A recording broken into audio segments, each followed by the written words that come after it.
Hey guys, Ryan here with Budget Blinds of Federal Way in Kent. We just got done retrofitting a customer's existing shade. This is a ComfortTex window shading, so it's kind of like a silhouette product. He had an issue with his clutch failing, shade would not stay up. So we sold him a retrofitting motor and we're able to successfully put that in there. So here it goes. We put in the larger 2.0 motor because of the size of the shade. It does have a long battery life and it is a rechargeable motor. It's good for about 500 uses, 500 cycles per charge, and can be charged up to 360 times. That's typical battery life for it. But here's a shading product. So I tap the down button, it goes all the way down and into the open louvered position.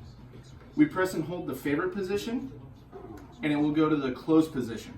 So there's no finicky with up and down buttons. And then we'll hit the up button for it to go fully up. If this interests you at all, feel free to give us a call, 253-336-5779. And again, this is Ryan with Budget Blinds of Federal Way in Kent. Thanks.